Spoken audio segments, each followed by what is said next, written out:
حسبي الله ونعم الوكيل فنعم المولى ونعم النصير حسبي الله ونعم الوكيل فنعم المولى ونعم النصير حسبي الله ونعم الوكيل وإنك لعلى خلق عظيم۔ میرے پیارے اسلامی بھائی اور بہنوں، اللہ تبارک و تعالی نے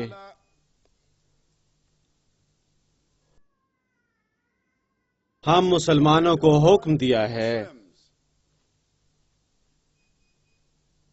رویے کے بہترین کردار کا۔ وہ ہمیں یاد دلاتا ہے جیسا کہ اس نے پیغمبر صلی اللہ علیہ وسلم سے فرمایا، وَإِنَّكَ عَلَى خُلُقِ الْعَظِيمِ۔ در حقیقت اے محمد صلی اللہ علیہ وسلم،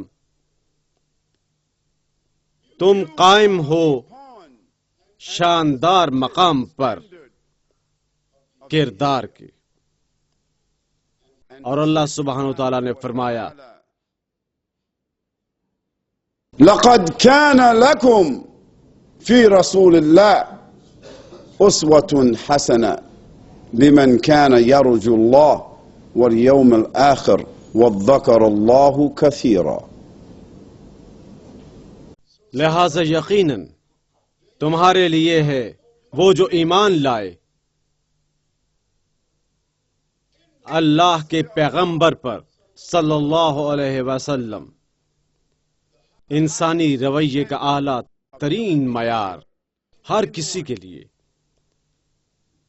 وہ جو اپنے رب سے ملنے کی امید رکھتا ہے اور جو اللہ سبحانہ تعالیٰ کو یاد کرتا ہے بہت زیادہ اور اکثر اوقات۔ مسلمان کا کردار مسلمان کی خوبی بے حد اہم ہے۔ بے شک اندرونی طور پر مسلمان میں ایمان کی حرارت موجود ہونی چاہیے۔ مسلمان مرد یا عورت کو حامل ہونا چاہیے ایمان کی آگ کو روشن کرنے کے علم کا، کیونکہ علم کی عدم موجودگی میں محض بتی موجود ہے اور محض تیل موجود ہے لیکن آگ موجود نہیں ہے۔ ہر کوئی جو یہ شہادت دیتا ہے کہ اللہ کے سوا کوئی عبادت کے لائق نہیں سبحانہ تعالی اور محمد صلی اللہ علیہ وسلم اللہ کے رسول ہیں، وہ اسلام میں داخل ہو چکا ہے اور وہ حامل ہیں۔ ان کے پاس بتی موجود ہے اور ان کے پاس تیل موجود ہے، لیکن اس لیمپ کو روشن کرنے کے لیے انہیں علم کی ضرورت ہے۔ علم کی عدم موجودگی میں کوئی روشنی نہ ہوگی۔ وہ مسلمان ہیں اور وہ کرتے ہیں جو کچھ ہر مسلمان کرتا ہے، لیکن نہ ہی وہ روشنی بکھیرتے ہیں، نہ ہی ان کے پاس روشنی موجود ہوگی۔ وہ کسی کی زبردستی پیروی کر رہے ہوں گے، کسی کی بھی جس کے پاس کچھ روشنی موجود ہے، کچھ علم، لیکن یہ ہے اندرونی مسلمانوں کی روشنی۔ اور خود کو منور کرنے کے لیے اور دوسروں کو منور کرنے کے لیے انہیں علم کی ضرورت ہے، لیکن مسلمانوں کی بیرونی خصوصیت بھی موجود ہے جو ہر ایک پر عیاں ہے، اور وہ ہے کردار، رویہ۔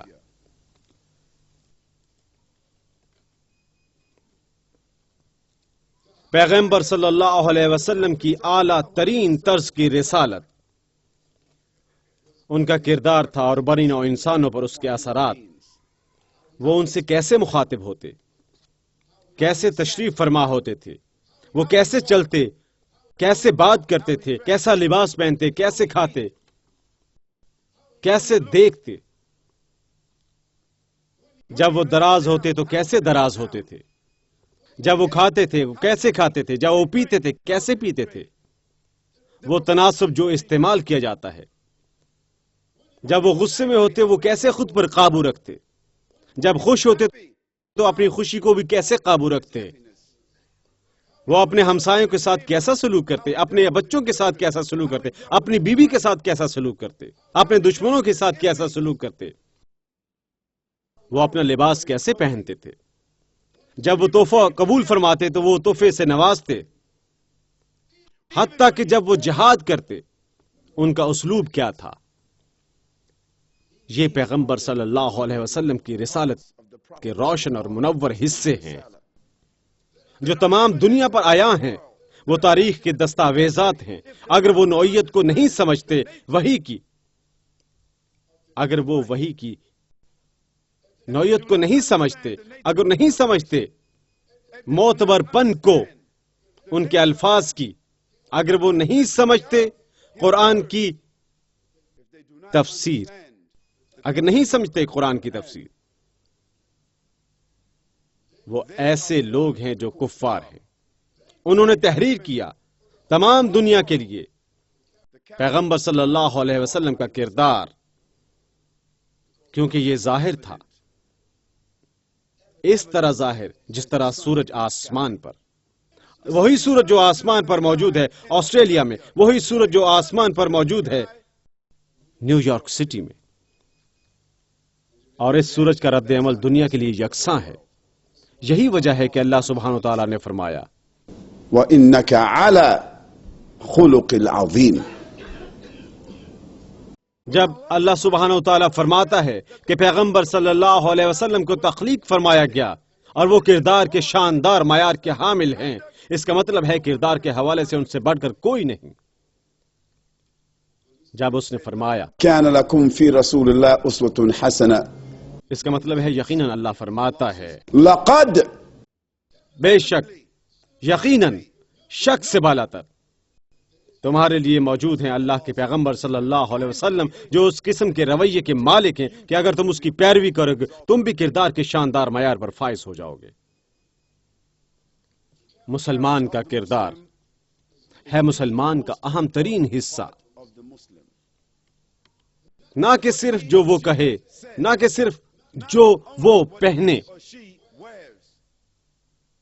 وہ کہاں سے آئے اور ان کے ماں باپ دادا کون ہیں، یہ بھی نہیں کہ وہ کس ملک کے باشندے ہیں، یا اگر معاملہ کچھ ایسا ہے وہ کعبہ کے قریب رہائش پذیر ہے، یہ قطعاً اہم نہیں ہے، بلکہ کردار، کیونکہ کردار حقیقی ثمر ہے، کردار حقیقی ثمر ہے۔ اگر پھل تلخ ذائقے کا ہے، اگر درخت تلخ پھل دیتا ہے تو یہ مت دیکھو کہ درخت کس قدر خوبصورت ہے، یہ پھل ہے جسے مسترد کیا جاتا ہے۔ اس سے کوئی فرق نہیں پڑتا کہ وہ مسلمان کون، ان کے پاس کس قدر علم موجود ہے، یہ پھل ہے جسے مسترد کر دیا جاتا ہے۔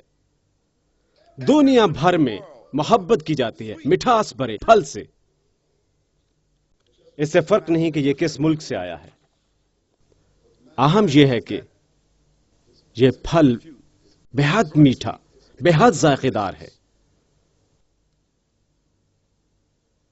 مسلمانوں کو سجنے کی ضرورت ہے، اپنی تعریف پیش کرنے کی، اپنے آپ کو روشن کرنے کی، اچھے علم کے ساتھ اپنے کردار کی معاونت کے لیے انہیں اپنی تعریف پیش کرنے کی ضرورت ہے، دیانتداری اور ایمان کے ساتھ۔ اور دیانتداری اور ایمانداری انتہائی واضح الفاظ ہیں۔ اللہ سبحانہ وتعالی فرماتا ہے وَقُولُوا قَوْلًا سَدِيدًا، بولو جو سچ پر اور حق پر مبنی ہو، قَوْلًا سَدِيدًا، واضح، سیدھی، سچی، کھری، اور اگر تم ایسا کرتے ہو يُصْلِحْ لَكُمْ أَعْمَالُكُمْ، اللہ سبحانہ وتعالی تمہاری اصلاح فرمائے گا، وہ تم سے راضی ہوگا، وہ بندوبست فرمائے گا، وہ سیدھا فرمائے گا، یہ جو کچھ بھی ہے، کیونکہ تم سیدھے اور کھرے تھے۔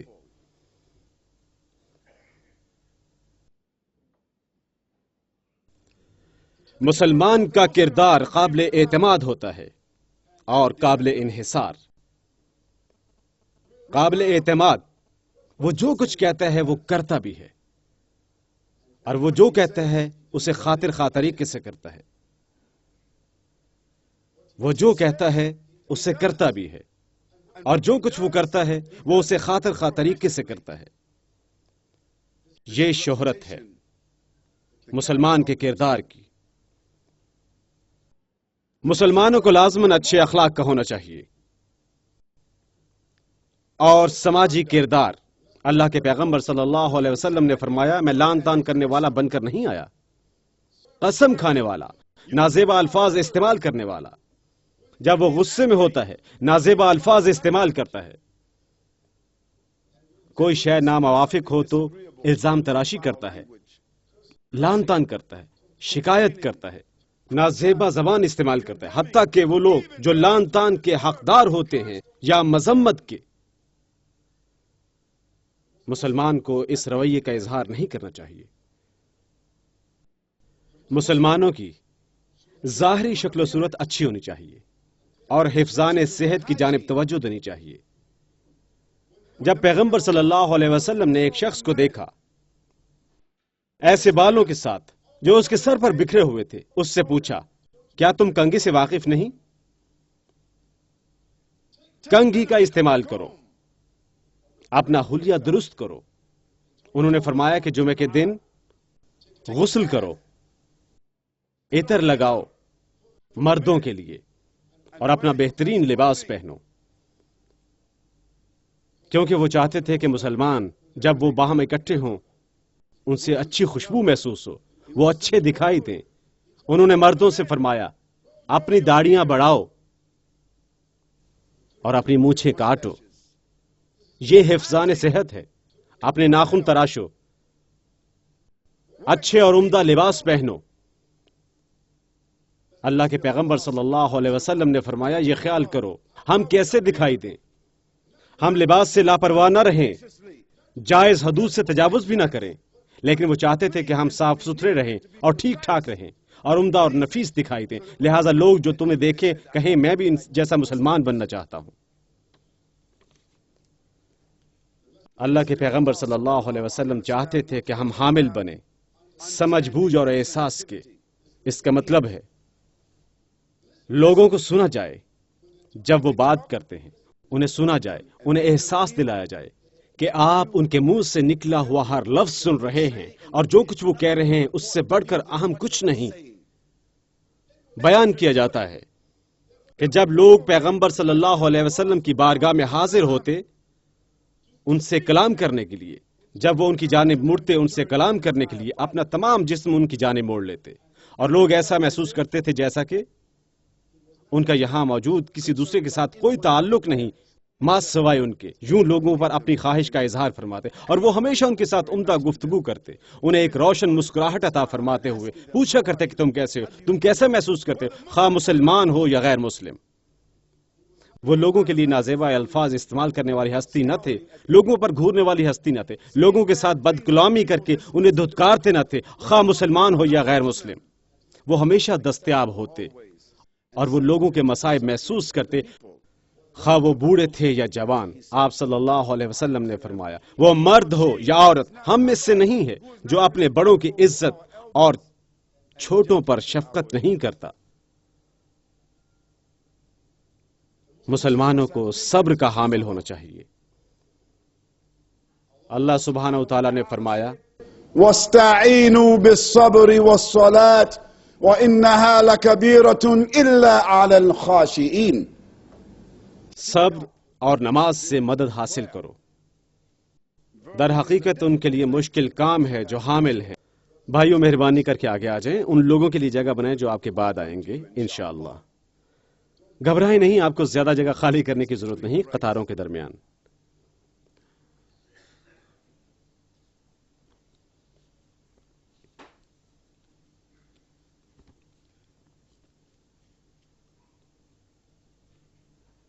اللہ سبحانہ وتعالی نے فرمایا سورہ عصر میں، وتواسوا بالحق وتواسوا بالصبر۔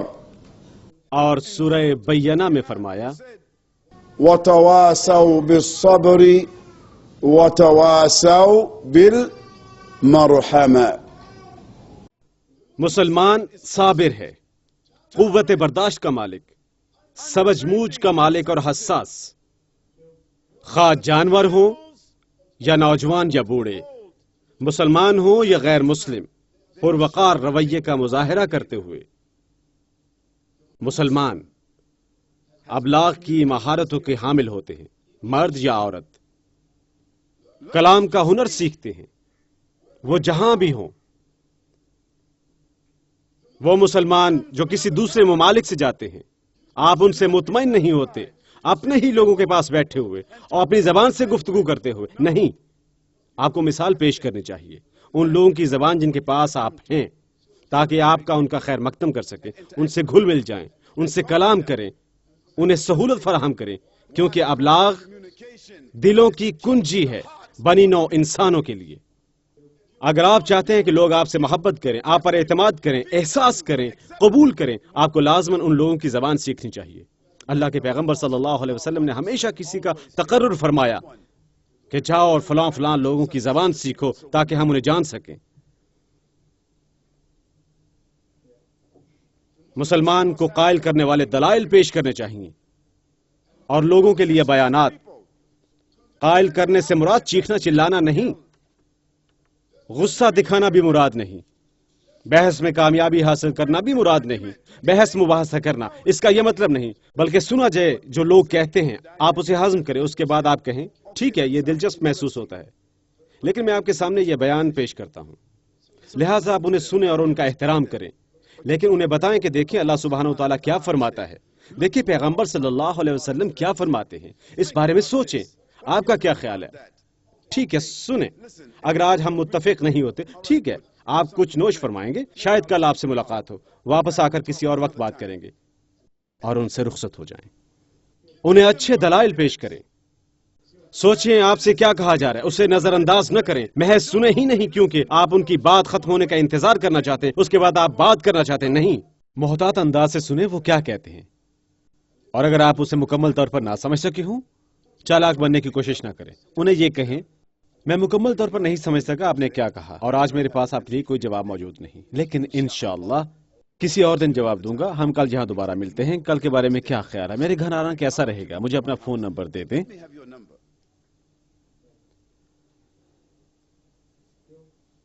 مسلمان کو رہنما بننے کے لیے تیار رہنا چاہیے، آپ کو کفار کے ساتھ کام نہیں کرنا چاہیے، سال ہا سال اور سال ہا سال ان کی ماتحتی میں۔ کیوں مسلمان کیوں بنے کفار کے ماتحت کسی بھی سطح پر، چاہے صنعت ہو یا سکول ہو، آپ کیوں سال ہا سال ان کے ماتحت بنے؟ نہیں، یہ جو کوئی بھی مہارت ہے آپ کو سیکھنی چاہیے، اور جس میدان میں بھی آپ ہیں اور آپ لیڈر بنے، اپنا کاروبار استوار کریں، فورمین بنے، باس بنے، صدر بنے، چیئرمین بنے، لیڈر بنے، حتیٰ کہ اپنی ہمسائیگی میں آپ وہ بنے جو پیش کرتا ہے ہمسائیگی پروگرام، ہمسائیگی کو محفوظ رکھیں، وہ مسائل میں آپ سے رجوع کریں، سب ہمسایوں کو آنے دیں، غیر مسلم عبداللہ کے پاس آتے ہیں، وہ مسئلے کا شکار ہیں، آپ بھوکے ہیں، محلے میں کوئی مسائل کھڑا کر رہا ہے، جاؤ عبداللہ کو بتاؤ اسے نمٹ لے گا۔ مسلمان کو ایک لیڈر ہونا چاہیے، اس سے ایک ایسی ہستی ہونا چاہیے کہ لوگ جب مسائل کا شکار ہوں وہ اس کے پاس آئیں اس مسئلے کو حل کرنے کے لیے۔ آپ اپنے ہمسائے کے پاس جائیں اور انہیں بتائیں میرا نام عبداللہ ہے، میرا نام محمد ہے، میرا نام احمد ہے، میری بیوی موجود ہے، میں آپ کا ہمسایہ ہوں، کسی مسئلے کا سامنا ہو تو آئیں مجھ سے ملیں، میں آپ کا مسئلہ حل کروں گا انشاءاللہ۔ جائیں اور اس طرح تمام ہمسایوں سے ملیں، وہ سب کہیں گے کیا اس نوجوان نے آپ سے ملاقات کی ہے، اس کی تقرری کس نے کی، وہ ہمیں بتا رہا ہے کہ وہ محلے کے تمام مسائل حل کر سکتا ہے۔ ہاں، تمام مسائل ہم حل کر سکتے ہیں انشاءاللہ، کیونکہ کفار انہوں نے محمد صلی اللہ علیہ وسلم کا قبول کیا، مدینہ میں تشریف لانا، یثرب میں تشریف لانا، اور انہیں یثرب آنا قبول تھا، مدینہ النبی صلی اللہ علیہ وسلم، اس وجہ سے نہیں کہ وہ ان کا پیغام قبول کرنے کے خواہش مند تھے، اس وجہ سے نہیں کہ وہ اسلام قبول کرنے کو تیار تھے، بلکہ انہوں نے سن رکھا تھا کہ وہ مسائل حل کرنے کی اہلیت رکھتے ہیں، وہ جانتے تھے کہ وہ مسائل حل کرتے ہیں، اور وہ خانہ جنگی کے دہانے پر پہنچ چکے تھے، لہٰذا انہوں نے مانا کہ جاؤ اور محمد صلی اللہ علیہ وسلم کو ہمارے شہر لاؤ اور وہ ہمارے لیے مصلح ثابت ہوں گے۔ انہوں نے جب قرآن سنا اور انہوں نے ان کا رویہ دیکھا، انہوں نے انہیں شہر کا لیڈر تسلیم کر لیا۔ اس کے بڑے شہر کون سے ہیں، اس کی صنعتیں کیا ہیں، اس کے مسائل کیا ہیں، اس کی بنیاد کیا ہے، اس کے رہنما کون ہیں، اس کی تاریخ کیا ہے، اس کی ثقافت کیا ہے، اس کی ہر چیز کا علم ہونا چاہیے۔ اس لیے نہیں کہ آپ اس کی ثقافت نگلنا چاہتے ہیں یا اس کی پیروی کرنا چاہتے ہیں، بلکہ جب آپ کو لوگوں کا علم ہوگا، آپ کو ان کے مسائل کا احساس ہوگا۔ آپ بطور ایک عرب اس ملک میں نہیں آئے، آپ کو اس بارے میں محتاط رہنا ہوگا۔ آپ بطور ایک ایشیائی اس ملک میں نہیں آ سکتے۔ انڈو پاک بر اعظم سے اپنی ثقافت سے متعلق محتاط رہو۔ آپ کہیں اور سے اس ملک میں نہیں آ سکتے۔ اپنی مملکت بنا لیں، آپ کو اس بارے میں محتاط رہنا ہوگا۔ آپ چاہتے ہیں کہ آپ کی پیروی کریں کیونکہ آپ ہجرت کر کے یہاں آئے، آپ کو اپنے بارے میں محتاط رہنا ہوگا۔ نہیں، مسلمان کو اپنے کردار میں وسعت پیدا کرنی چاہیے۔ سوچیں مسلمانوں، یہ ملک انڈونیشیا سے بہت قریب ہے، ملک جہاں مسلمان گئے، عرب وہاں گئے، اور کیا وقوع پذیر ہوا؟ انہوں نے ان کی زبان سیکھی، ان کے ساتھ کاروبار کیا، ان کی عورتوں سے شادی کی، ان کے مسائل کے حل میں مدد کی۔ وہ ان پر مہربان تھے اور شائستہ تھے، اور انہوں نے انہیں اپنے مذہب کا درس دیا۔ اور اب انڈونیشیا آج کیا ہے؟ یہ دنیا کا سب سے بڑا اسلامی ملک ہے، اور کبھی کسی نے اس پر فوج کشی نہیں کی، لیکن مسلمانوں کا رویہ کارگر ثابت ہوا۔ اے مسلمانوں، آپ کا کردار آپ کا بہترین حصہ ہے، اور یہ حقیقت ہمیں اپنے ذہنوں میں رکھنی چاہیے۔ مسلمان کے اندر اس کا ایمان اور علم ہے۔ آپ کا کردار کیا ہے دنیا دیکھے گی۔ وأقول قولي هذا واستغفر الله لي ولكم.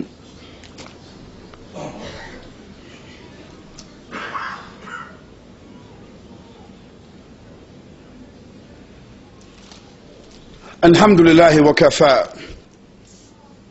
والصلاة والسلام على سيد المصطفى صلى الله عليه وسلم وعلى آله وأصحابه وأزواجه ومن ولا، وبعد۔ پیارے مسلمان بھائی اور بہنوں، میں آپ سے کچھ کہنا چاہتا ہوں۔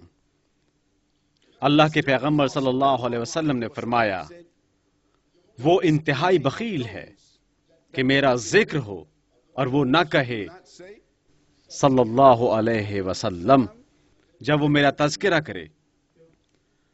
اللہ سبحانہ و تعالی نے قرآن مجید میں فرمایا، إن الله وملائكته يصلون على النبي يا أيها الذين آمنوا وہ تمہیں حکم دے رہا ہے، يا أيها الذين آمنوا صلوا عليه وسلموا تسليما۔ اللهم صل على سيدنا ونبينا وحبيبنا محمد رسول الله صلى الله عليه وسلم۔ اے مسلمانوں، بخیل مت بنو۔ جب محمد کا نام آتا ہے اور ہم اللہ سبحانہ کے پیغمبر کی بات کر رہے ہوتے ہیں، کہو صلی اللہ علیہ وسلم، کیونکہ اللہ اور فرشتے بھی کہتے ہیں ہم کون ہیں۔ ہمیں کہنا ہے جب کوئی تذکرہ کرے محمد کا، مصطفیٰ کا، نبی اللہ کا، رسول اللہ کا، کہو، اور بچوں کو سنا کر کہو، اور برملا اور واضح طور پر کہو صلی اللہ علیہ وسلم۔ اے مسلمانوں، مسلمانوں کے کردار کا حصہ عقیدہ بھی ہے۔ عقیدہ کے مسائل کے ساتھ جمع رہنا۔ عقیدہ کیا ہے؟ اللہ سبحانہ کے ساتھ تمہارے تعلق کا علم، سبحانه وتعالى، توحید کی سمجھ بوجھ، اللہ سبحانہ تعالیٰ کے حقوق کی سمجھ بوجھ اس کی مخلوقات پر۔ وہ کیا ہے جو ہمیں امتیاز بخشتا ہے کفار سے؟ یہ محض الفاظ نہیں ہیں، یہ خیالات ہیں جن کا تعلق اللہ سبحانہ تعالیٰ سے ہے، کہ ہم اللہ کے بارے میں کچھ نہیں کہتے ماں سوائے اس کے جو اس نے خود اپنی ذات کے بارے میں فرمایا، یا جو کچھ ہم تک پہنچا ہے مستند احادیث مبارکہ سے، رسول اللہ صلی اللہ علیہ وسلم سے۔ مسلمان کے کردار میں شامل ہے اختیار کرنا رسول اللہ صلی اللہ علیہ وسلم کی مستند سنت مبارکہ، سنت سے محبت، اسے محض تسلیم ہی نہیں کرنا بلکہ اس کے ساتھ محبت بھی کرنا۔ یہ دو مختلف کام ہیں۔ آپ کسی کو بتاتے ہیں یہ پیغمبر صلی اللہ علیہ وسلم کی سنت مبارکہ ہے، وہ شخص کہتا ہے کہ میں جانتا ہوں، اس کا مطلب ہے میں اسے تسلیم کرتا ہوں لیکن میں اطاعت نہیں کرتا۔ نہیں، محبت کرو۔ اللہ کے رسول صلی اللہ علیہ وسلم نے فرمایا، کوئی مومن نہیں بن سکتا جب تک کہ میں اسے عزیز نہ ہو جاؤں، اس کے باپ اور بیٹے سے بڑھ کر اور تمام بنی نوع انسانوں سے بڑھ کر۔ اللہ سبحانہ و تعالیٰ قرآن میں فرماتا ہے فلا وربك لا يؤمنون حتى يحكموك فيما شجر بينهم ثم لا يجدوا في أنفسهم حرجا مما قضيت ويسلموا تسليما۔ اللہ قسم کھاتا ہے اور فرماتا ہے فلا وربك اللہ قسم کھاتا ہے، تمہارا رب محمد صلی اللہ علیہ وسلم کی قسم کھاتا ہے، وہ حقیقی ایمان والے نہیں بن سکتے حتیٰ کہ وہ تمہیں حاکم بناتے ہیں، ایک منصف اور ثالث اپنے درمیان تمام تر امور کے لیے، اور وہ اپنے اندر محسوس نہیں کرتے کوئی تحفظات نہیں، کوئی ہچکچاہٹ نہیں تمہارے احکام کی پیروی میں، بلکہ وہ انہیں مکمل طور پر تسلیم کرتے ہیں۔ لہذا جب ہم سنتے ہیں رسول اللہ صلی اللہ علیہ وسلم کی ایک سنت مبارکہ، ہمیں اسے اپنی خواہشات پر ترجیح دینی چاہیے۔ یعنی تم میں سے کوئی حقیقی ایمان والا نہیں ہو سکتا حتیٰ کہ وہ ترک کر دے اپنے خیالات، اپنی رغبت، اس کے لیے جو کچھ میں لایا ہوں۔ لہذا یہ نہیں کہ میں سمجھتا ہوں، وہاں نہیں، وہاں کچھ بھی نہیں۔ آپ نے سنا، سمع وطاعة، آپ نے سنت مبارکہ سنی، اس کی پیروی کرو۔ ہم ہر ایک سنت کی پیروی نہیں کر سکتے کیونکہ ہم نہیں جانتے، لیکن ہم کیا کرتے ہیں؟ من استطاع، جو بھی آپ کر سکتے ہیں۔ اگر آپ پیروی نہیں کرتے، آپ کو اس کے لیے شرمسار ہونا چاہیے اور اس کے لیے عذر پیش نہیں کرنے چاہیے، اور اپنی یہ کمزوری اپنے بچوں میں منتقل نہیں کرنی چاہیے، یا میں اس وجہ سے نہیں کرتا، میرے پاس یہ عذر ہے یا وہ عذر ہے، کسی مفکر نے مجھے بتایا تھا وغیرہ وغیرہ۔ یہ کام نہیں کرتا۔ آپ کیا کر رہے ہیں؟ آپ اپنے بیٹیوں کو کیا دے رہے ہیں؟ ایک فتویٰ، وہ کیونکہ پیغمبر صلی اللہ علیہ وسلم کی حکم عدولی کریں۔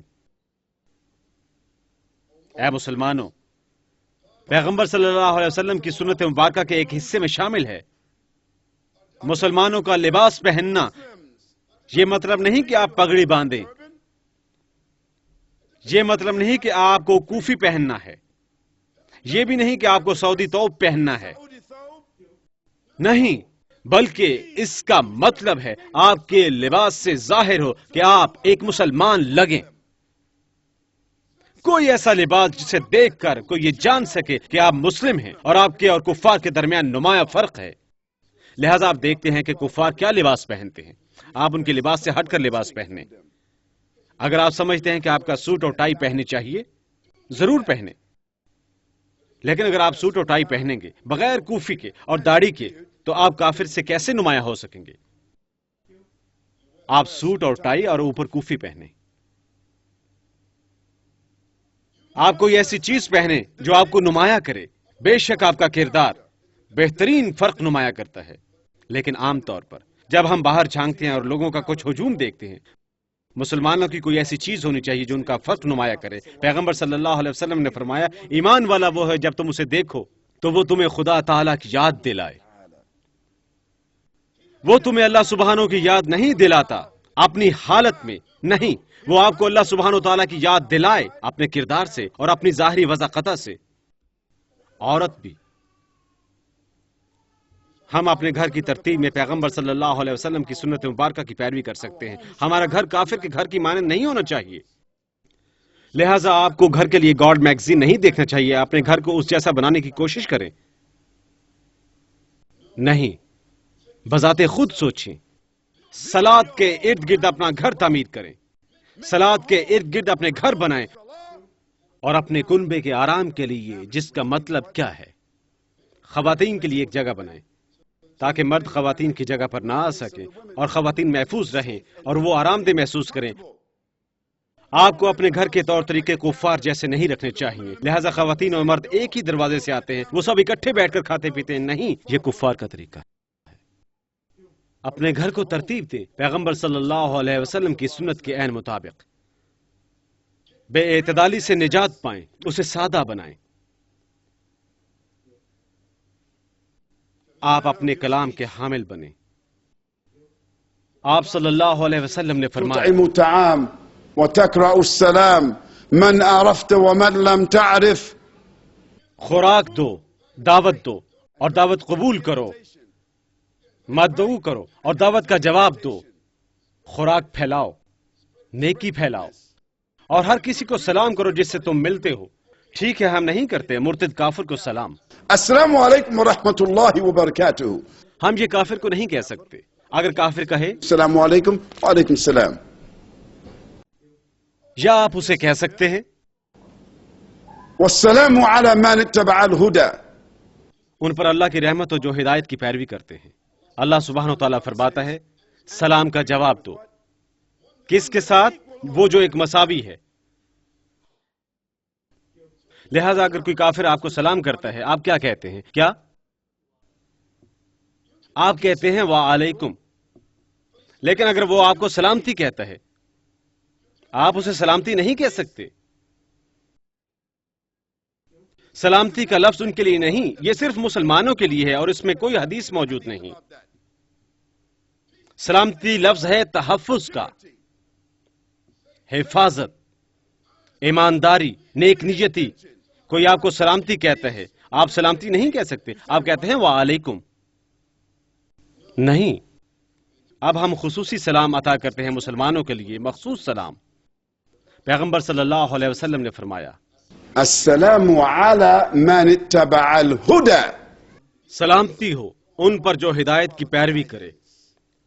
لہذا یہاں آپ نے انہیں واپس سلامتی کہا، یہ ادب ہے، یہ اچھے آداب ہے۔ آپ پیغمبر صلی اللہ علیہ وسلم کی حکمت ملاحظہ کریں۔ سلام اور ثقافت مناسب، آپ کو متاثر نہیں ہونا چاہیے اس تہذیب سے جہاں پر آپ مقیم ہیں۔ انہیں مت ظاہر کریں کہ آپ ان سے متاثر ہیں۔ شہر میں چہل قدمی کرتے ہوئے، عمارات دیکھتے ہوئے، ان کے عجائب گھر دیکھتے ہوئے، ان کے ساتھ کھڑے ہوتے ہوئے، ان کی پارٹیوں میں جاتے ہوئے، ان کی مانند اپنی میزیں سجاتے ہوئے، ان کی مانند لباس پہنتے ہوئے، ان کی مانند اپنے گھروں کا نقشہ بناتے ہوئے اور ان کے سامنے محسوس کرتے ہوئے، ان کے ماتحت گائے کی مانند اور ان کی مانند بننے کی خواہش رکھتے ہوئے جب آپ انہیں دیکھیں خوش ہوں۔ اللہ سبحانہ و تعالیٰ نے فرمایا ایمان والے وہ ہیں جو کفار کے خلاف مضبوط ہیں، مغرور نہیں لیکن باضابطہ۔ والرحماء بينهم. ہم نے اس کا الٹ کر دیا ہے، ہم اپنے مسلمان بھائیوں کے خلاف مضبوط ہیں اور کفار کے لیے رحمت ہیں۔ رحماء. نہیں، ہمیں انہیں دوست تصور نہیں کرنا چاہیے۔ دوستوں کا کیا مطلب ہے؟ کوئی کہتا ہے ایک غیر مسلم میرا دوست ہے، وہ آپ کا دوست کیسے ہو سکتا ہے؟ دوست کا مطلب ہے وہ آپ کے قریب ہے، آپ اس پر انحصار کر سکتے ہیں، آپ اس پر اعتماد کر سکتے ہیں۔ نہیں، ان پر اعتماد نہیں کر سکتے، اعتبار نہیں کر سکتے سوائے عام کاموں میں میرا ایک ہمسایہ ہے۔ کبھی کبھی وہ میری گھاس کاٹ دیتا ہے، کبھی وہ میرے گھر کی نگرانی کرے گا۔ کسی تقریب پر گیا ہوں، وہ میرا ہمسایہ ہے، مجھے کہتا ہے آپ چابی میرے پاس چھوڑ جائیں، میں یقین حاصل کروں گا کہ الارم لگا ہوا ہے، میں فلاں فلاں یقین دہانی حاصل کروں گا، میں یہ کروں گا وہ کروں گا۔ یہ مختلف ہے، لیکن ہم انہیں دوست اور قریبی تصور نہیں کر سکتے۔ ان پر انحصار کرتے ہوئے، ان سے مشورہ لیتے ہوئے، ان کا ساتھ چاہتے ہوئے، ان پر اعتماد کرتے ہوئے، ان کے ساتھ شادی کرتے ہوئے، نہیں، ہم ان سے اس قسم کے تعلقات استوار نہیں کر سکتے۔ اللہ سبحانہ فرماتا ہے وہ جو ایمان لائے ہو یہودیوں اور عیسائیوں کو اپنے محافظ نہ سمجھو۔ من دون الله. ایک دوسرے مقام پر فرماتا ہے من دون المؤمنين. وہ محض ایک دوسرے کے ہی دوست ہیں۔ تمہارا دوست ما سوائے اللہ کے کوئی نہیں، اس کا پیغمبر اور ایمان والے۔ ہم ان کے اداروں اور خدمات پر انحصار نہیں کرتے۔ اے مسلمانوں، آپ اپنی ازواج کو ہسپتال بھیجتے ہیں، اپنے ازواج کو کلینک بھیجتے ہیں، اور کافر ان کا معائنہ کر رہا ہے اور آپ کو کوئی پرواہ نہیں۔ آپ اپنی زوجہ کو بتائیں بھائی کو سلام مت کہیں، تم پر بھائی کو سلام کرنا فرض نہیں ہے، لیکن وہ ٹیکسی لیتی ہے اور کفار کے ساتھ سواری لیتی ہے۔ وہ ہسپتال جاتی ہے اور ڈاکٹر کہتا ہے او درست ہے مسز ابراہیم، آپ اپنے کپڑے اتارے، میں ابھی آتا ہوں۔ آپ کو برا نہیں لگتا؟ نہیں، ہمارے اپنے کلینک ہونے چاہیے، ہمارے اپنے سکول ہونے چاہیے، ہمارے اپنے ادارے ہوں تاکہ ہمیں ان کے اداروں پر انحصار کرنا نہ پڑے۔ سکولوں اور کلینک پر کفار کے جو ہماری خلاف ورزی کریں گے اور ہمیں بے توقیر کریں گے۔ یہ سب کچھ مطالبہ کرتا ہے کہ ہم اپنی معیشت مضبوط کریں، ایک دوسرے پر اعتماد کریں۔ اے مسلمانوں، ہمیں ان کے سیاسی نظام میں شرکت نہیں کرنی چاہیے۔ ہاں، اگر امام یا امیر سڈنی کا، آسٹریلیا میں مسلمانوں کا رہنما کہتا ہے ہر کوئی جائے اور ووٹ کی رجسٹریشن حاصل کرے کیونکہ ہم کسی قسم کی طاقت استعمال کریں گے، ہم ایسا کریں گے، لیکن ہم عہدے کے پیچھے نہیں بھاگ رہے، ہم سڈنی کا میئر بننے کی کوشش نہیں کر رہے، ہم ایم پی اے نہیں بننا چاہتے، ہم ایم پی کے حلقوں میں شمولیت اختیار نہیں کرنا چاہتے، ہم ان میں شمولیت اختیار نہیں کرنا چاہتے کیونکہ اللہ کے پیغمبر نے ان کے حلقوں میں شمولیت اختیار نہیں فرمائی تھی اور انہوں نے اپنے حلقوں میں شامل بھی نہیں کیا تھا، کبھی نہیں۔ اور نہ ہی ابو بکر صدیق، عمر ابن خطاب، اور نہ ہی عثمان ابن عفان، اور نہ علی ابن ابی طالب، یہ ہماری مثالیں ہیں۔ ہم ان کے ساتھ اپنی شرائط پر معاملہ طے کرتے ہیں، نہ کہ ان کی شرائط پر۔ اے مسلمانوں، ہم مذہبی معاملات میں ان کے ساتھ اتحاد نہیں کرتے، یہ ایک کلی آئیڈیا، مشترکہ صدور کا ایسی کوئی چیز موجود نہیں ہے، کوئی ایسی چیز نہیں۔ ان الدین عند اللہ الاسلام، اللہ کے نزدیک دین اسلام ہے، کوئی مشترکہ جدوجہد نہیں۔ ہم ان کے ساتھ بیٹھ کر بات کر سکتے ہیں، موازنہ، انہیں بتا سکتے ہیں اللہ سبحانہ و تعالیٰ نے کیا فرمایا، اللہ کے پیغمبر صلی اللہ علیہ وسلم نے کیا فرمایا، اور ہم انہیں نصیحت کر سکتے ہیں، انہیں سن سکتے ہیں، لیکن ہم اپنے اور ان کے دین کو سینڈوچ کی طرح اکٹھا نہیں کر سکتے۔ تھوڑا سا یہ، تھوڑا سا وہ، اچھائی ہمارے دین سے، اچھائی تمہارے دین سے، تھوڑی سی یہودیت، تھوڑا سا اسلام، کسی قدر یہ، کسی قدر مشرک، کسی قدر بدھ مت، کسی قدر وہ، اور سب کو یکجا کرو، وحدت الادیان، ایک عالمی دین۔ جیسا کہ کچھ مسلمان وہ گمراہ ہو جاتے ہیں، وہ کفار کے ساتھ شامل ہو جاتے ہیں ایک عالمی دین بنانے کے لیے۔ نہیں، اللہ سبحانہ و تعالیٰ نے فرمایا هو الذي ارسل رسوله بالهدى ودين الحق ليظهره على الدين كله ولو كره الكافرون۔ یہ اللہ ہی ہے جس نے اپنے پیغمبر صلی اللہ علیہ وسلم کو مبعوث فرمایا ساتھ رہنمائی کے، قرآن اور سنت مبارکہ کی، دین الحق کے ساتھ، اسلام، عقیدہ۔ اس حوالے سے یہ کیا کر سکتا ہے؟ یہ غالب آ سکتا ہے اور مروج ہو سکتا ہے، مروج اور فتح کر سکتا ہے تمام ادیان کو۔ اگرچہ کفار اس سے نفرت کریں گے، آپ کیسے روبہ عمل رہیں گے؟ اگر آپ اسلام کو نیچا دکھا رہے ہیں اور ان کے ساتھ گڈمٹ کر رہے ہیں، وہ کبھی آپ کا احترام نہیں کریں گے۔ اور اللہ سبحانہ و تعالیٰ نے ہمیں بتایا وہ کبھی تم سے مطمئن نہیں ہوں گے تم سے، چاہے تم ان کا دین ہی کیوں نہ قبول کر لو۔ اگر تم نے اپنے دین کو ترک کیا اور ان کے ساتھ جا ملے، ہنوز وہ تمہاری بے توقیر ہی کریں گے۔ لہٰذا ہے مسلمانوں، ایسا مت کرو، یہ سب کچھ ہمارے کردار کا حصہ ہے، یہ ہمارے دین کی امتیازی حیثیت ہے۔ اپنے اچھے طور طریقے کے لوگوں کو دکھانے کی ضرورت ہے۔ اچھے شہری بنے، امن سے محبت کرنے والے لوگ بنے، پیداواری لوگ بنے، ترقی پسند لوگ بنے، ہر کام میں ان کا مقابلہ کریں۔ آسٹریلیا کی اچھائی اسے اپنائیں، اسے استعمال کریں، اس کی مثال دیں، اسے اسلام کے ساتھ محفوظ رکھیں۔ اسلام ہر چیز سے اور ہر شخص سے اچھائی اخذ کرتا ہے، لیکن ہمیں اپنے اسلام پر کسی سے بھی سمجھوتا نہیں کرنا چاہیے۔ یہ ہمارا کردار ہے، یہ ہمارے دین کی امتیازی حیثیت ہے۔ اے مسلمانوں، اللہ سبحانہ و تعالیٰ فرماتا ہے وما آتاكم الرسول فخذوه وما نهاكم عنه فانتهوا۔ پیغمبر صلی اللہ علیہ وسلم جو کچھ تمہیں دیں وہ لے لو اور اسے چھوڑ دو جس سے وہ منع فرمائیں۔ اے مسلمانوں، یہ پیغامات اپنے ذہن میں رکھیں۔ پیغمبر صلی اللہ علیہ وسلم نے فرمایا علیکم بسنتی وسنة الخلفاء الراشدین المہدیین عضوا علیہا بالنواجذ۔ میری سنت کی پیروی تم پر فرض ہے اور خلفائے راشدین کی سنت، ہادیان، ان پر اپنی گرفت مضبوط کرو اپنے تمام تر دانتوں کے ساتھ، محض سامنے والے دانت نہیں جن سے نیچے گرنے کا احتمال ہے، پچھلے دانتوں سے بھی گرفت رکھو، اسے ترک نہ کرو، گرفت رکھو اور پیروی کرو۔ ہمارے لیے اس کا کیا مطلب ہے؟ پہلی نسل کی سنت کی پیروی، دوسری نسل کی سنت کی پیروی، تیسری نسل کی سنت کی پیروی، پیغمبر صلی اللہ علیہ وسلم کے صحابہ کرام، تابعین و تبع تابعین، انہیں تھامے رکھو، وہ ہماری مثالیں ہیں، یہاں ہماری مثالوں کا ثبوت موجود ہے۔ اے مسلمانوں، یہ نکات اپنے ذہن میں رکھو، یہ آپ کے لیے میری نصیحت ہے اور میرے لیے بھی نصیحت ہے۔